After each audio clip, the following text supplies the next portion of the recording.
13 సంవత్సరాల క్రితం 1913 మే 26న ఇక్కడే ఇదే ప్రాంగణంలో ప్రథమాంధ్ర మహాసభలు జరిగాయి.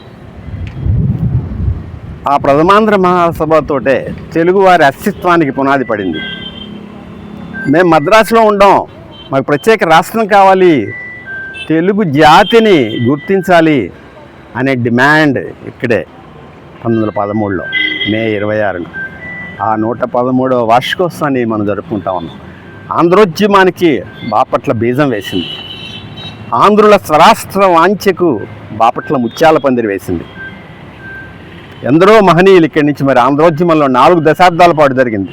1913లో ఇక్కడ జరిగితే 53లో ఆంధ్ర రాష్ట్రం వచ్చింది. 4 దశాబ్దాల పాటు జరిగిన ఉద్యమంలో ఎందరో నాయకులు పాల్గొన్నారు, జైళ్ళకి వెళ్ళారు, ఉద్యమాలు చేశారు. ఇక్కడ మన స్వామి సీతారాం ఆమర నిరాహార దీక్ష చేశారు 1951లో. ఆ ఊరికి చెందిన 1951 ఆగస్టు 15న ఆయన ఆమరణ నిరాహార దీక్ష ప్రారంభించారు ప్రత్యేక రాష్ట్రం కోసం. అయితే 10 రోజుల తర్వాత ఆచార్య వినోబా భావే జోక్యంతో ఆయన విరమించుకున్నారు. ఇక్కడ కవులు ఎంతమందో, రాయపురోలు, తుమ్మల, కొసరాజు, గుర్రం జాషువా, వీళ్ళంతా కూడా ఆంధ్ర జాతిని మేల్కొల్పారు. వారిలో చైతన్యాన్ని, రాష్ట్రం కోసం పోరాడాలనే ఉత్సాహాన్ని వాళ్ళలో నింపారు. అటువంటి గొప్ప ఉత్సవాన్ని ఈరోజు జరుపుకోవడం, మరి ఆ కార్యక్రమానికి ముఖ్య అతిథిగా మన మున్సిపల్ కమిషనర్ రఘునాథ్ రెడ్డి గారు రావడం చాలా విశేషం.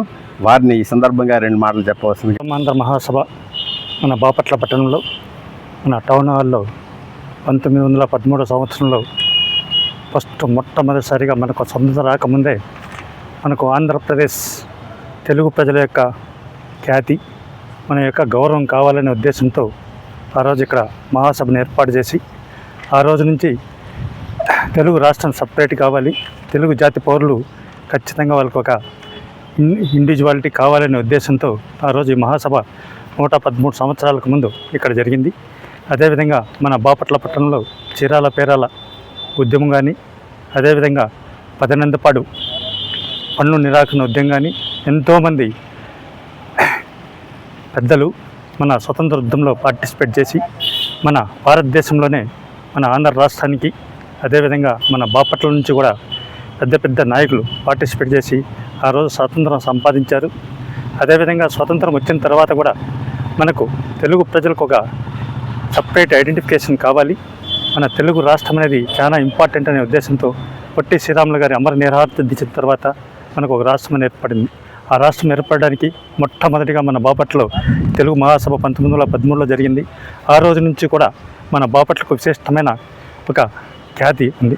ఎందుకంటే ఇక్కడ తెలుగు భాషా సాహిత్యానికి కానీ, లేకపోతే కవులు కానీ ఎంతోమంది మన ఏరియాల నుంచి మనకు అభివృద్ధి చేశారు. కాబట్టి ఆ సంస్కృతిని, అదేవిధంగా ఆ రోజు జరిగిన కార్యక్రమాలని గుర్తింపుగా ఈరోజు మన సాయిబాబా గారి ఆధ్వర్యంలోను, అదే వెంకటేశ్వర రెడ్డి గారి ఆధ్వర్యంలోనూ ఈ కార్యక్రమాన్ని ఏర్పాటు చేసుకున్నాం. కాబట్టి ఇప్పుడున్న జనరేషన్ కూడా ఈ కార్యక్రమాలను ముందుకు తీసుకోవాలని కోరుకుంటున్నాం. కడుపులో బంగారు కనుచూపులో కరుణ, కడుపులో బంగారు కనుచూపులో కరుణ, చిరునవ్వులో సిరులు దొరలించు మా తల్లి, మా తెలుగు తల్లికి మల్లె పూదండ, గలగల గోదారి కదలిపోతుంటేను, బిరబిరా కృష్ణమ్మ పరుగులిదుతుంటేను, బంగారు పంటలే పండుతాయి మురిపాల